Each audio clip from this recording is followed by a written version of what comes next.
Hello everyone, this is zero chemistry. I hope आप लोगों की पढ़ाई काफ़ी अच्छी चल रही होगी। तो हम यहाँ पर कौन सा पेपर सॉल्व कर रहे थे? पेपर सॉल्व कर रहे थे यहाँ पर 16 जुलाई को जो शिफ्ट 2 का पेपर यहाँ पर हुआ था। ठीक है, पेपर जो फर्स्ट शिफ्ट वाला पेपर था वो हम यहाँ पर कंप्लीट कर चुके थे।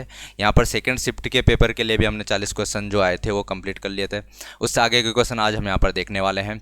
ठीक है, तो चलिए शुरू कर लेते हैं। सबसे पहला यहाँ पर क्वेश्चन हमारे पास आता है, Aryakulam wetland and Kapalur wetland is located in. ठीक है, ये कहाँ लोकेटेड है? आर्याकुलम क्या है? आर्द्र भूमि है। कपालूर आर्द्र भूमि है। हमें बताना है कौन से राज्य में क्या है स्थित हैं। तो यहाँ पर पहला ऑप्शन है हमारे पास Kerala, second one is Paschim Bengal, third one is Telangana, fourth one is Tamil Nadu. तो ये कहाँ स्थित है आपको ये बताना है। तो यहाँ पर आपका ऑप्शन नंबर डी तमिलनाडु। ठीक है, तमिलनाडु में ये दोनों के दोनों वेटलैंड्स स्थित हैं, ये आपको याद कर लेना है। नेक्स्ट क्वेश्चन की तरफ बढ़ते हैं। Hard ground barasingha is found only in. जो हार्ड ग्राउंड बारहसिंगा होते हैं, ठीक है, हार्ड ग्राउंड बारहसिंगा यहाँ पर जो होते हैं वो कहाँ पाए जाते हैं? नोकरेक नेशनल पार्क में पाए जाते हैं, या फिर कान्हा नेशनल पार्क में पाए जाते हैं, या फिर कॉर्बेट नेशनल पार्क में पाए जाते हैं, या फिर पन्ना नेशनल पार्क में पाए जाते हैं। ये आपको बताना है। ठीक है, ये बताना है हमें। तो यहाँ पर हम देख लेते हैं कहाँ पाया जाता है। तो ये हार्ड ग्राउंड जो बारहसिंगा होते हैं ये कान्हा नेशनल पार्क में पाए जाते हैं। ये आपको याद कर लेना है। अगले क्वेश्चन की ओर बढ़ते हैं। नेक्स्ट क्वेश्चन क्या पूछता है हमसे?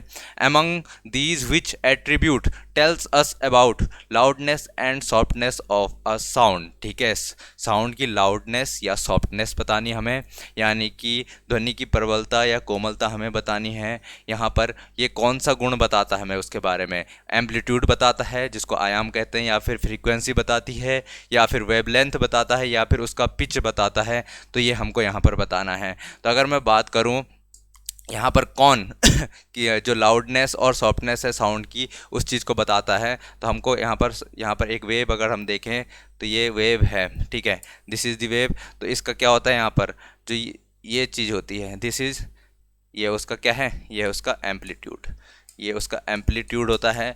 और यही एम्पलीट्यूड उसके किस चीज़ को बताता है? यही एम्पलीट्यूड उसके यहाँ पर लाउडनेस और सॉफ्टनेस को बताता है। तो ऑप्शन नंबर ए जो है यहाँ पर सही हो जाएगा। सही आंसर क्या होगा? आयाम। आयाम यानी कि एम्पलीट्यूड। एम्पलीट्यूड किसी साउंड के किस चीज़ को बताता है? यहाँ पर बताता है उसकी लाउडनेस एंड सॉफ्टनेस को, प्रबलता या कोमलता को बताता है। अगले क्वेश्चन की ओर बढ़ते हैं। अगला क्वेश्चन हमसे पूछता है, in the modern periodic table, जो आधुनिक आवर्त सारणी है उसमें पीरियड जो होते हैं, जो आवर्त होते हैं, वो किसके मान को यहाँ पर प्रदर्शित करते हैं? वैसे ये क्वेश्चन आपका यहाँ पर 11th या 12th का 11th में आता है, बट यहाँ पर दे रखा था आपको। तो हमको बताना है प्रिंसिपल क्वांटम नंबर, मुख्य क्वांटम संख्या, या फिर द्रव्यमान संख्या, मास नंबर, एजीमुथल क्वांटम संख्या, द्विगंशी क्वांटम संख्या, या फिर एटॉमिक नंबर, परमाणु संख्या बताती है। तो अगर मैं बात करता हूँ आवर्त की, तो अगर मैं इस तरीके से देखता हूँ ये ये जो है इनको क्या कहा जाता है? ये जो यहाँ पर होते हैं आवर्त सारणी में, तो इनको क्या कहा जाता है? The columns. जो कॉलम्स होते हैं, कॉलम अगर मैं बनाता हूँ इधर और भी कॉलम्स होंगे। ठीक है, आगे और भी कॉलम यहाँ पर होंगे आवर्त सारणी में। जो यहाँ पर पीरियोडिक टेबल होता है उसमें और कॉलम भी होंगे। तो जो कॉलम्स होते हैं, कॉलम्स को ग्रुप कहा जाता है। ये बात पहले याद रख लेना, एक इन्फॉर्मेशन।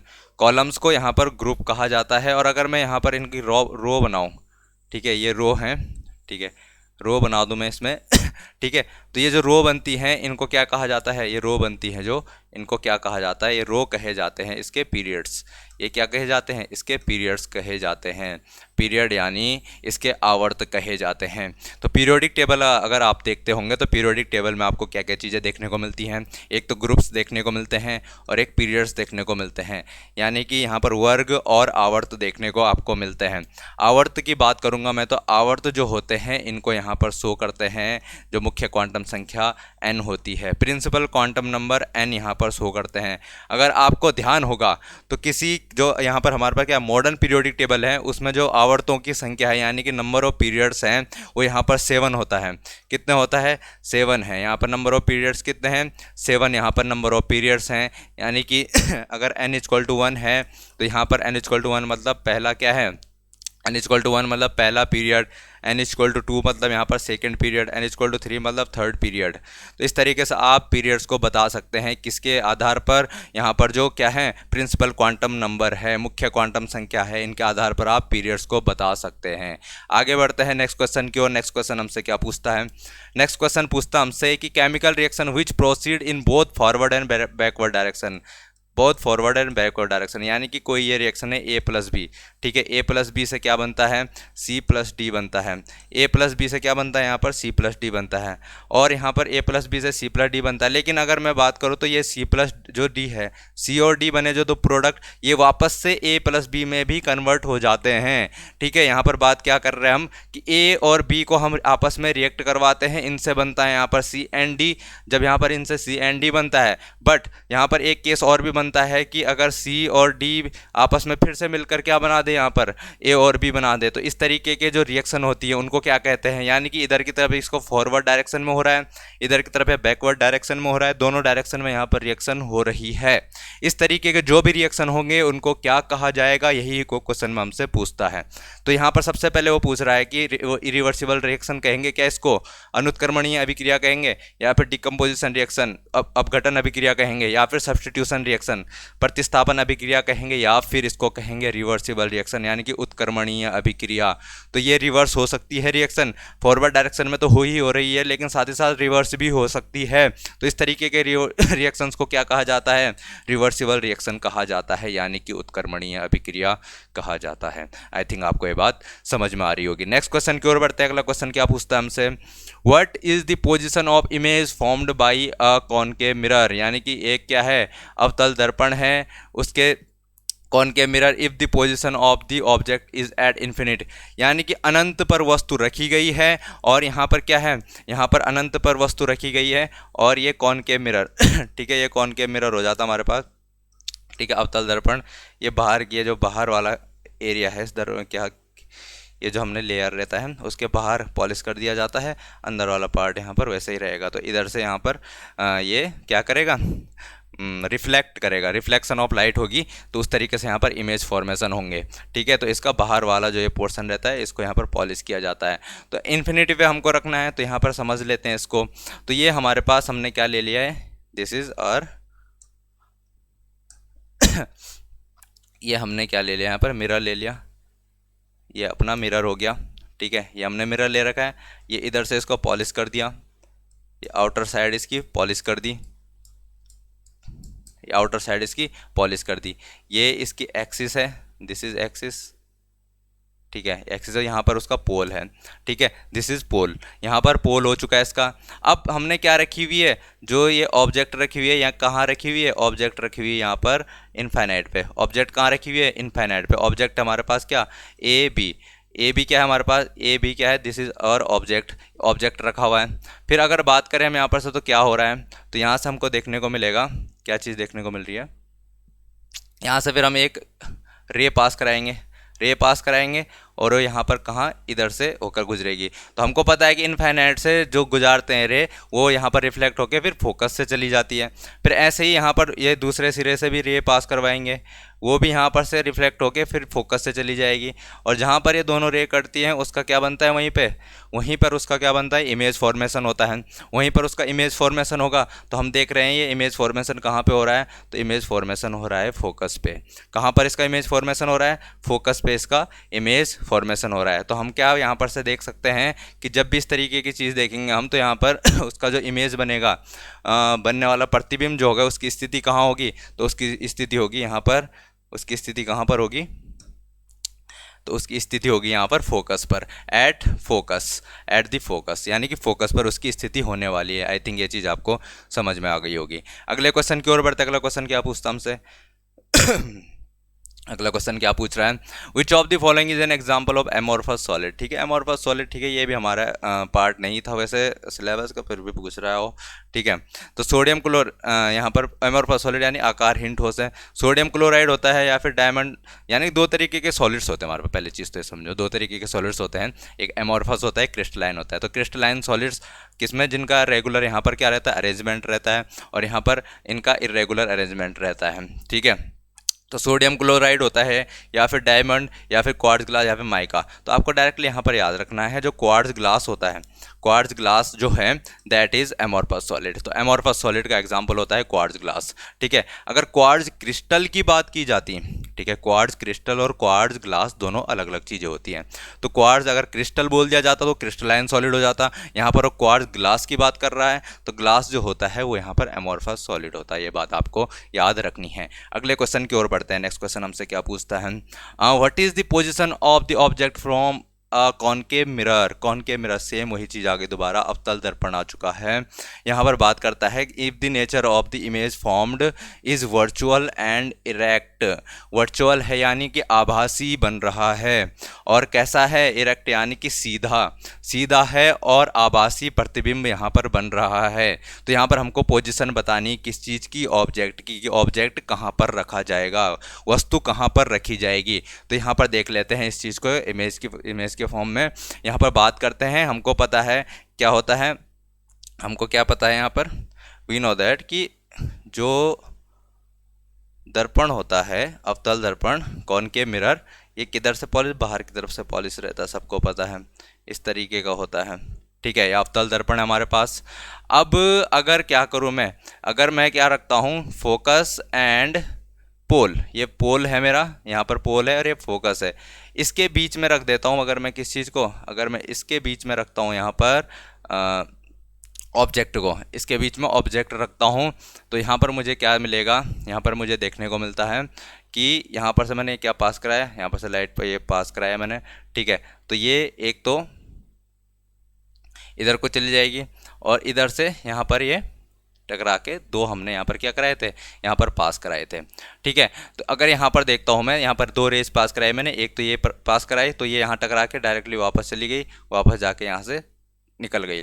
फिर मैंने इधर से यहाँ पर से इधर की तरफ पास कराई, फिर ये भी यहाँ से टकरा के निकल गई, ठीक है। तो यहाँ पर ये दोनों आपस में कभी कटेंगे नहीं, ये इधर को जा रहा है, ठीक है, ये इधर की तरफ जा रहा है, तो ये दोनों कैसे हो रहे हैं, यहाँ पर डाइवर्जेंट हो रहे हैं, ठीक है। अगर एक आपस में मिलने की तरफ आ रहे होते तो ये कन्वर्जेंट होते, लेकिन एक दूसरे से दूर जा रहे हैं तो डाइवर्जेंट है, ठीक है। तो हम यहाँ पर इनको देख, अब ये आपस में तो कभी मिल नहीं सकते, बट हम क्या करेंगे, इनको, इन रेज को पीछे की तरफ बढ़ाने की, आभासी रूप से बढ़ाएंगे, ठीक है, यानी कि वर्चुअली यहाँ पर देखेंगे, इसको भी हम पीछे बढ़ाने की कोशिश करेंगे, और यहाँ पर जब ये कटेगा तो यहाँ पर क्या देखने को मिलता है हमें, तो यहाँ पर एक इमेज फॉर्मेशन होगा जो कि यहाँ पर आभासी होने वाला है, वर्चुअल इमेज का फॉर्मेशन होने वाला है। तो यहाँ पर से मैं देखता हूँ कि क्या देखने को मिल रहा है मुझे, ये बन चुका हमारे पास image, this is our image, ये हमारा इमेज बन गया ए डैश बी डैश। तो ये कैसा है, ये सीधा बना हुआ है, ऊपर की तरफ दिख रहा होगा, तो सीधा हो चुका है। कैसे बनेगा, सीधा बनेगा। एंड अगर ये साइज में देखो तो मैं ये जो था ये यहाँ पर छोटा है और ये इसके कंपैरिजन में क्या है, बड़ा है, तो आभासी तो बन रहा है, ठीक है। साथ ही साथ कैसा है, यहाँ पर सीधा भी, इरेक्ट भी है और बड़ा भी बनता है। तो ये बात आपको यहाँ पर याद रखनी है, ठीक है। तो यहाँ पर अगर मैं क्वेश्चन में ऑप्शन देखो अपने, तो कौन सा ऑप्शन मेरा आ जाएगा, तो यहाँ कहाँ पर बनने वाला है यहाँ पर आभासी और सीधा बनेगा। लेकिन ये कहाँ पर, जब वस्तु कहाँ रखी होगी, जब वस्तु रखी होगी हमने between pole P and focus F, यहाँ पर पोल पी और फोकस एफ के बीच में, यहाँ पर जब हमने वस्तु रखी हुई है तब जाकर ऐसी चीज़ें हमको देखने को मिलेंगी। नेक्स्ट क्वेश्चन की ओर बढ़ते हैं। नेक्स्ट क्वेश्चन क्या पूछता है हमसे, अगला क्वेश्चन यहाँ पर पूछ रहा है, विच of the following is an isotope of hydrogen. Hydrogen का आइसोटोप है, यानी कि हाइड्रोजन का क्या है, हाइड्रोजन का समस्थानिक है, आइसोटोप ऑफ हाइड्रोजन, लेकिन having one proton and two neutrons, एक उसके पास प्रोटॉन है, एक प्रोटॉन है, और कितने न्यूट्रॉन्स हैं, दो उसके पास न्यूट्रॉन है, एक प्रोटॉन है उसके पास और दो क्या हैं, दो यहाँ पर न्यूट्रॉन है उसके पास। तो बात करते हैं उसका मास नंबर कितना हो जाएगा, 1 + 2, तो 3 मास नंबर हो जाएगा, और एक जब उसके पास एटॉमिक नंबर है, तो हाइड्रोजन ये कौन होता है, हाइड्रो 1s3 कौन होता है, तो इसको बोलते हैं हम ट्राइटियम। क्या बोलते हैं, ट्राइटियम। हाइड्रोजन के 3 समस्थानिक होते हैं ना, प्रोटियम, ड्यूटेरियम एंड ट्राइटियम, ठीक है। थैलियम तो होता नहीं है, पहले तो प्रोटियम भी नहीं है, ये भी नहीं है, तो कौन सा वाला ऑप्शन हो जाएगा हमारे पास, ऑप्शन नंबर ये यहाँ पर सही हो जाएगा। आई थिंक आइसोटोप्स तो आपको अच्छी तरीके से आता होगा, अब तक तो काफ़ी बार पढ़ चुके होंगे हम। नेक्स्ट क्वेश्चन की ओर बढ़ते हैं। अगला क्वेश्चन क्या पूछता है हमसे, ये वाला वैसे सिलेबस से हाँ ठीक है हटा दिया गया था, ड्रॉप कर लिया था क्वेश्चन। अगले यहाँ पर क्वेश्चन पढ़ते हैं, in case of periodic wave motion at any point in its oscillation, उसके कोई क्या है यहाँ पर पीरियोडिक मोशन कर रहा है कोई, ठीक है, कोई यहाँ पर पीरियोडिक मोशन कर रहा है और उसके जब ऑसिलेशन करता हो, ठीक है, तो ऑसिलेशन जब वो क्या करता है, दोलन करता, तो उसके किसी पॉइंट पर यहाँ पर जो फोर्स होगा, फोर्स की किधर की तरफ होगा यहाँ पर फोर्स, तो फोर्स बताना हमें, फोर्स होगा किधर की तरफ। तो यहाँ पर हमको देखते हैं डायरेक्टेड इन वेरिएबल डायरेक्शन, परिवर्ती दिशाओं में निर्देशित होगा। यहाँ पर डायरेक्टेड अवे, यहाँ पर बाहर की ओर निर्देशित होगा। यहाँ पर अगर बात करें डायरेक्टेड टूवर्ड्स, उसकी तरफ, किसकी तरफ, ये मीन पोजीशन की तरफ। यहाँ पर देख रहे हैं हम, तो वेरिएबल मीन पोजीशन से यहाँ पर परिवर्तित दिशाओं में निर्देशित होगा, या फिर यहाँ पर बाहर की ओर निर्देशित होगा, या फिर डायरेक्टेड टूवर्ड्स, या फिर उसकी ओर निर्देशित होगा, यानी कि मीन पोजीशन की तरफ होगा, या फिर डायरेक्टेड इन स्कैटर्ड डायरेक्शन, यानी कि प्रकीर्ण दिशाओं में निर्देशित होगा। तो यहाँ पर अगर बात करते हैं हम, तो फोर्स किधर की तरफ होगा, मीन डायरेक्शन की, तो यहाँ पर यस, मीन डायरेक्शन की ओर क्या होगा, यहाँ पर निर्देशित होगा। तो मीन डायरेक्शन की ओर निर्देशित यहाँ पर होने वाला है फोर्स। तो आई थिंक आपको ये बात समझ में आ रही होगी। नेक्स्ट क्वेश्चन की ओर बढ़ते हैं। Which of the following will fix atmospheric nitrogen on the earth, इनमें से एटमॉस्फेरिक जो क्या है, नाइट्रोजन है, यानी कि वायुमंडल में नाइट्रोजन स्थित है, उसका स्थिरीकरण कौन करता है? क्या वो यहाँ पर थंडर और लाइटनिंग करते हैं, ठीक है, जो बिजली वगैरह गिरती है, या फिर सॉइल इरोजन करता है, या फिर पराली जलाने से होता है, या फिर मेल्टिंग ऑफ ग्लेशियर, ग्लेशियर के पिघलने से होता है? तो यहाँ पर उसके लिए क्या चाहिए होती है, काफ़ी हाई एनर्जी चाहिए होती है, ठीक है ना। जब भी नाइट्रोजन फिक्सेशन कराना, हमें नाइट्रोजन का क्या करना है, यहाँ पर फिक्स करना है, तो उसके लिए क्या चाहिए होती है, हाई एनर्जी चाहिए होती है। तो वो किससे हो सकती है, सिर्फ थंडर एंड लाइटनिंग से हो सकती है, ठीक है। इतनी एनर्जी उसको कहाँ से मिलेगी, थंडर एंड लाइटनिंग से ही मिल सकती है। नेक्स्ट क्वेश्चन की ओर बढ़ते हैं। अगला क्वेश्चन जो है यहाँ पर बात करते हैं, which of the following pollutant block the delivery of oxygen to the organs और टिश्यू। तो टिश्यूज को हमको प्रॉपर वर्क करने के लिए क्या चाहिए होता है, ऑक्सीजन चाहिए होता है। और जब भी वहाँ पर कोई क्या आ जाता है, पॉल्यूटेंट आ जाए जो कि ऑक्सीजन उसको प्रोवाइड ना करा है, वो कौन है इनमें से, ठीक है। तो अगर क्या है, ऑर्गन्स और टिश्यूज को क्या चाहिए, ऑक्सीजन, और उनको यहाँ पर एक कोई पॉल्यूटेंट क्या कर दे, ब्लॉक कर दे, तो वो कौन सा पॉल्यूटेंट यहाँ पर होने वाला है, वो हमको देखना है। क्या वो नाइट्रिक ऑक्साइड होगा, क्या वो यहाँ पर नाइट्रोजन डाइऑक्साइड होगा, क्या वो ओजोन होगा, या फिर कार्बन मोनोऑक्साइड होगा? तो जो कार्बन मोनोऑक्साइड है, आपने सुना होगा कि जैसे कभी क्या होता है, कमरे में ठंडियों के टाइम में अंगीठी जला देते हैं, कोयला रखा रहता है, उसमें कोयला रहता है और उसमें अंगीठी जला लेते हैं, अंगीठी में कोयला जलाते हैं और दरवाज़ा बंद करके सो जाते हैं। तो वहाँ पर क्या होता है, आदमी सुबह मरे हुए मिलते हैं, ठीक है। कैसे मिलते हैं, मरे हुए मिलते हैं। क्यों होता है ये सब? क्योंकि वहाँ पर कौन सी गैस रिलीज होती है, कोयला को जलाने से। तो कोयले को जलाने से यहाँ पर कार्बन मोनोऑक्साइड गैस यहाँ पर रिलीज होती है। उसके कारण क्या होता है, उसको पता भी नहीं चलता कि वो कब मरा, क्योंकि वो ऑक्सीजन को क्या कर देता है, ऑक्सीजन जैसे हमारे अगर आपको पता होगा तो हमारी बॉडी में क्या है, ब्लड है, ब्लड में हीमोग्लोबिन होता है। हीमोग्लोबिन ही उस ऑक्सीजन को लेके जाता है कहाँ पर, अलग अलग ऑर्गन्स में, और उनके जो टिश्यू होते हैं वहाँ पर प्रोवाइड कराने के लिए। लेकिन जो यहाँ पर कार्बन मोनोऑक्साइड होता है, उसकी जो बाइंडिंग पावर होती है वो ऑक्सीजन से भी बहुत ज़्यादा होती है। उसकी बाइंडिंग पावर जो होती है ऑक्सीजन से भी बहुत ज़्यादा होती है, जिसके कारण वो क्या कर लेता है, ऑक्सीजन को जाने नहीं देता और खुद उस ऑक्सीजन के साथ चले जाता है। और जबकि हमको पता है कि टिश्यू और ऑर्गन को प्रॉपर वर्क करने के लिए किस चीज़ की ज़रूरत होती है, वहाँ पर ऑक्सीजन की ज़रूरत होती है, और वो ऑक्सीजन की जगह ले लेता है, जिससे यहाँ पर आदमी की मौत हो जाती है। तो ये बात आपको समझ में आ गई है। तो कौन है वो यहाँ पर पॉल्यूटेंट? वो है यहाँ पर कार्बन मोनोऑक्साइड। कार्बन मोनोऑक्साइड जो है वो पॉल्यूटेंट है, जो यहाँ पर ऑक्सीजन की जगह ले लेता है, ऑर्गन एंड टिश्यू को यहाँ पर डिलीवरी नहीं करने देता ऑक्सीजन की। आगे बढ़ते हैं नेक्स्ट क्वेश्चन की ओर। Which body system will first get affected due to air pollution. Air pollution से सबसे पहले कौन अफेक्ट होगा, आप मुझे एक बार बताइए। एयर पॉल्यूशन की वजह से कौन सबसे पहले अफेक्ट होगा? हम जहाँ इनटेक करेंगे ना, हम जिस चीज़ में एयर पॉल्यूशन का हम क्या होगा, एयर की जब हम यूज़ कहाँ करते हैं, क्या रिप्रोडक्टिव सिस्टम में करते हैं, क्या रेस्पिरेटरी सिस्टम में करते हैं, डाइजेस्टिव सिस्टम में करते हैं, या फिर मेंटल हेल्थ में करते हैं? तो सबको पता है, सांस लेने में, श्वसन की जो प्रक्रिया होती है उसी में तो हम क्या करते हैं, यहाँ पर वही उसी में हम यहाँ पर क्या करते हैं, वायु का इनटेक करते हैं, यहाँ पर हवा को लेते हैं। तो वही वाला सिस्टम तो यहाँ पर क्या होगा, अफेक्ट होगा। तो हमारा ऑप्शन नंबर बी यहाँ पर सही हो जाएगा, ठीक है। ये कॉमन सेंस वाला क्वेश्चन है। अगले क्वेश्चन की ओर बढ़ते हैं। ये भी हटा दिया गया था, ड्रॉप्ड। यहाँ पर देखते हैं, गैलीलियो के अनुसार सभी पिंड उनके द्रव्यमान पर विचार किए बिना पृथ्वी की ओर त्वरण के साथ आते हैं, त्वरित होते हैं। अगर बात कर सोचो एक चीज़ को कि अगर क्या है, कोई छत है, छत में से क्या है, कोई एक पत्थर गिरा रहा है, छोटा सा पत्थर है, कोई क्या कर रहा है, अगर फ्रिक्शन को हम नेगलेक्ट कर दें, ठीक है, जो एयर वगैरह का फ्रिक्शन है उस सबको हम यहाँ पर नेगलेक्ट कर दें, तो क्या देखने को मिलता है, हम किसी भी चीज़ को, ठीक है, छोटी बॉल गिरा दें हम यहाँ पर, अगर बड़ा पत्थर गिरा दें तो वहाँ पर उसके मास पे डिपेंड नहीं करते हुए सबके सब क्या होंगे, एक कांस्टेंट यहाँ पर एक्सेलरेशन से नीचे की तरफ गिरेंगे, कांस्टेंट एक्सेलरेशन की वजह से क्या करेंगे, नीचे गिरेंगे। तो ऑप्शन कौन सा हो जाएगा हमारे पास, यहाँ पर ऑप्शन नंबर ए हो जाएगा। ये क्वेश्चन बार बार पूछा जाता है, कई एग्जाम्स में पूछा जाता है, ठीक है ना। तो यहाँ पर आपको याद रखना है कि वो यहाँ पर मास पे डिपेंड नहीं करता, कोई भी बॉडी अगर नीचे की तरफ गिरती है तो क्या नहीं होती, यहाँ पर उसके मास पे डिपेंड नहीं करेगी, सबका यहाँ पर एक कांस्टेंट क्या होने वाला है, एक्सेलरेशन होने वाला, जो ग्रेविटी के बराबर होता है। क्या होता है, जी की वैल्यू होती है ना, ठीक है, ग्रेविटी कांस्टेंट शायद क्या बोलते हैं उसको, ठीक है, तो जी की, स्मॉल जी की वैल्यू के बराबर यहाँ पर एक्सेलरेशन लगता है उस पर। आगे बढ़ते हैं, नेक्स्ट क्वेश्चन, ये वाला क्वेश्चन भी ड्रॉप कर लिया गया था, और क्वेश्चन देखते हैं यहाँ पर, ये भी ड्रॉप हो चुका था। नेक्स्ट क्वेश्चन आता है, yes, what is the percentage of oxygen present in the atmosphere, यानी कि वायुमंडल जो है उसमें ऑक्सीजन की कितनी मात्रा प्रेजेंट होती है। ये बचपन से जीके का क्वेश्चन हम सुनते हुए आ रहे हैं कि ऑक्सीजन कितना प्रेजेंट रहता है किसमें, यहाँ पर एटमॉस्फेयर में। तो आप लोग इसको आसानी से बता सकते हैं डायरेक्टली, यहाँ पर ऑप्शन नंबर डी 21%, ठीक है। नेक्स्ट क्वेश्चन की ओर बढ़ते हैं। अगला क्वेश्चन क्या आता है हमारे पास, who among the following found out the relationship between current flowing जो बहने वाली धारा है किससे, मेटेलिक वायर से बहने वाली धारा, एंड द पोटेंशियल डिफरेंस, और उसके विभवांतर V के बीच में क्या बताता है, जो अक्रॉस इस टर्मिनल, उसके टर्मिनल के बीच में जो क्या है पोटेंशियल डिफरेंस है, और उस वायर में बहने वाली जो क्या है विद्युत धारा है, उन दोनों के बीच में रिलेशन कौन बताता है। ये आई थिंक आपको पता होगा कौन बताता है। तो एक फॉर्मूला होता है V=IR, ये सबको पता है, और एक किसका फॉर्मूला है, ये ओम्स लॉ है।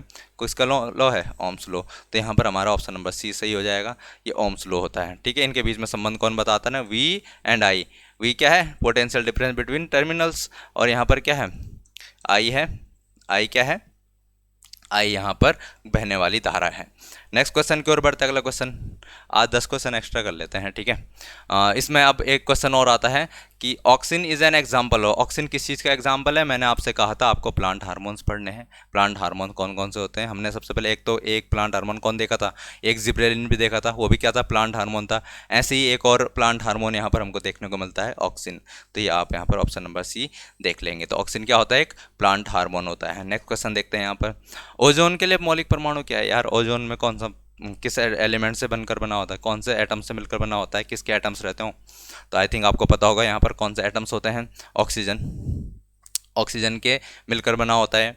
नेक्स्ट क्वेश्चन देखते हैं। नेक्स्ट क्वेश्चन क्या है यहाँ पर, ये क्वेश्चन आता है थोड़ा नया, मिनिमम रिक्वायर्ड टेम्परेचर डिफरेंस कितना होना चाहिए कम से कम, किसके लिए, ओशियन थर्मल एनर्जी हमको प्राप्त करनी है अगर, ठीक है, तो 2 किलोमीटर। तो 2 किलोमीटर के अंतर्गत कितनी यहाँ पर क्या होनी चाहिए, जैसे यहाँ से आता 2 किलोमीटर है, ठीक है, ये गैप कितना है, 2 किलोमीटर का गैप है। 2 किलोमीटर के गैप में अगर हम बात करें यहाँ पर कितने डिग्री सेंटीग्रेड का क्या होना चाहिए, डिफरेंस, टेम्परेचर डिफरेंस होना चाहिए, ठीक है। तो अगर मैं बात करता हूँ, जैसे यहाँ पर मेरे पास क्या है, यहाँ पर मेरे पास 40 डिग्री सेंटीग्रेड है, और यहाँ पर मेरे पास क्या है 20 डिग्री सेंटीग्रेड, ठीक है। यहाँ पर कितना है 20 डिग्री सेंटीग्रेड, यहाँ 40 डिग्री सेंटीग्रेड, तो टेम्परेचर डिफरेंस कितना हो जाएगा, 20 डिग्री सेंटीग्रेड का हो जाएगा, ठीक है। अगर टेम्परेचर डिफरेंस 20 डिग्री सेंटीग्रेड से क्या है 20 डिग्री सेंटीग्रेड है, या फिर इससे ज़्यादा है, तभी जाकर क्या देखने को मिलेगा हमें यहाँ पर हम वहाँ से क्या कर सकते हैं, ओशियन थर्मल एनर्जी निकाल सकते हैं। इससे ज़्यादा हो कोई दिक्कत नहीं है, इससे ज़्यादा में भी होगा, टेम्परेचर डिफरेंस ज़्यादा होगा तो वहाँ पर हम ओशियन थर्मल एनर्जी प्राप्त कर सकते हैं, पर ये न्यूनतम अमाउंट है, ठीक है, ये उसकी मिनिमम रेंज है। अगर 20 डिग्री सेंटीग्रेड का यहाँ पर डिफरेंस नहीं है 2 किलोमीटर की रेंज में, तो यहाँ पर हम क्या प्राप्त नहीं कर सकते, ठीक से ओशियन थर्मल एनर्जी प्राप्त नहीं कर सकते हैं। उसके लिए कम से कम 20 डिग्री सेंटीग्रेड का टेम्परेचर डिफरेंस होना ही चाहिए, किसमें, 2 किलोमीटर की रेंज में। तो ऑप्शन नंबर बी आप यहाँ पर से टिक कर लेंगे, तो यहाँ पर ये सही ऑप्शन हो जाएगा हमारे पास। नेक्स्ट क्वेश्चन ये भी है यहाँ पर से आउट ऑफ सिलेबस, और क्वेश्चन देखते हैं, which of the following is the biggest consumer of water, ठीक है, इनमें से सबसे ज़्यादा खपत कौन करता है वाटर की, पानी की सबसे ज़्यादा खपत कहाँ होती है। तो आप लोग बताएंगे यहाँ पर पीने में, या फिर उद्योग में या फिर कृषि में या फिर थर्मल पावर प्लांट्स में। तो ये तो आप देख के ही बता सकते हो सबसे ज़्यादा कहाँ पर होने वाला है, कृषि में। कृषि में सबसे ज़्यादा क्या होता है, पानी की खपत यहाँ पर होती है। आई थिंक ये बात आपको पता होगी। नेक्स्ट क्वेश्चन की ओर बढ़ते हैं। अगला क्वेश्चन ये भी out of syllabus. Which of the following types of bonding is present in silver. Silver यानी चांदी, चांदी में कौन सा यहाँ पर टाइप की बॉन्डिंग पाई जाती है? आप मुझे बताएंगे जो चांदी होती है उसमें किसके एटम्स प्रेजेंट रहते हैं? ओनली सिल्वर एटम्स प्रेजेंट रहते हैं। सिल्वर क्या है? सिल्वर यहाँ पर एक मेटल होता है, मेटल होता है तो सिर्फ सिल्वर के मेटल, जब सिल्वर मेटल है उसकी बात कर रहे हैं हम, तो उसमें सिर्फ उसी के एटम्स प्रेजेंट रहेंगे। तो उनके एटम्स के बीच में जो भी यहाँ पर बॉन्डिंग होने वाली है सिल्वर के एटम्स के बीच में, वो होने वाली है मेटेलिक बॉन्डिंग। सिल्वर के सारे एटम क्या है, मेटल के एटम्स हैं, उनके बीच में जो बनने वाली बॉन्ड है वो मेटेलिक बॉन्ड्स होंगे। तो यहाँ पर धात्विक आबंध बनने वाले हैं किसके बीच में? जो सिल्वर के एटम्स होते हैं। नेक्स्ट क्वेश्चन की ओर बढ़ते हैं। अगला क्वेश्चन क्या है यहाँ पर? वेयर इज दी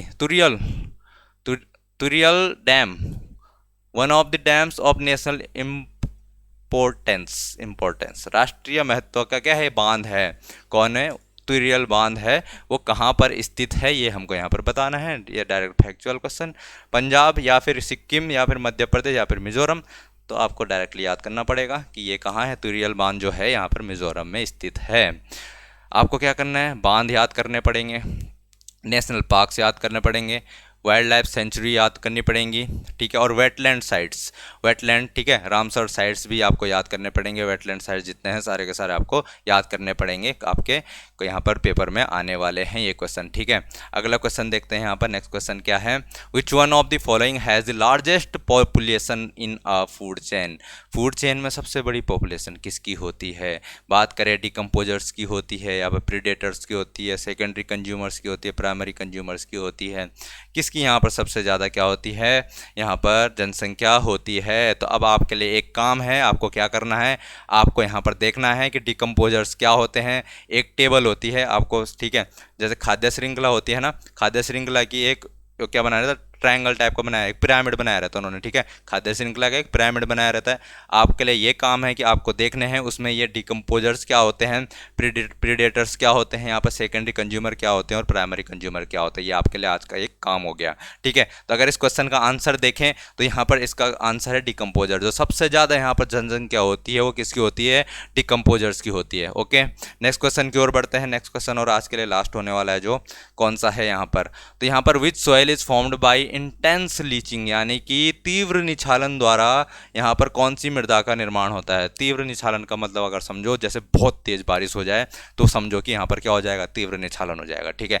किसी मिट्टी किसी जगह पे क्या हो जाए, बहुत तेज बारिश हो जाए, ठीक है ना, बहुत तेज बारिश हो जाए तो वहाँ पर आप समझ लेना कि क्या होने वाली है, यहाँ पर इंटेंस लीचिंग होने वाली है, तो उसको कहेंगे हम तीव्र निछालन होने वाला है, ठीक है। तो यहाँ पर उससे कौन सी मृदा का यहाँ पर निर्माण होगा वो आपको यहाँ पर बताना है। रेड सोयल का निर्माण होगा, लेटेराइट सोयल का निर्माण होगा, ब्लैक सोयल का निर्माण होगा या फिर एलुवियल सोयल का निर्माण होने वाला है। तो कभी भी अगर इंटेंस लीचिंग होती है तो उससे जो यहाँ पर मिट्टी बनती है वो बनती है यहाँ पर बलुई मिट्टी। कौन सी मिट्टी बनती है? बलुई मिट्टी बनती है, जिसको यहाँ पर लेटेराइट सॉइल भी कहा जाता है। ये एक बात आपको याद रखनी है। तो आज हमने यहाँ पर लगभग 30 के करीब क्वेश्चन यहाँ पर कवर कर लिए हैं, ठीक है। अब बचते हैं इसमें 30 क्वेश्चन, ठीक है। तो फिर इसके बाद ये वाला पेपर भी ख़त्म हो जाएगा, हमारे पास पूरा हो जाएगा। उसके बाद का जो कौन सा 17 तारीख को पेपर हुआ था, 17 में भी 2 शिफ्ट में पेपर हुए थे, उनको डिस्कस कर लेंगे। तब तक के लिए आप पढ़ते रहिए और मिलते हैं फिर नेक्स्ट लेक्चर में।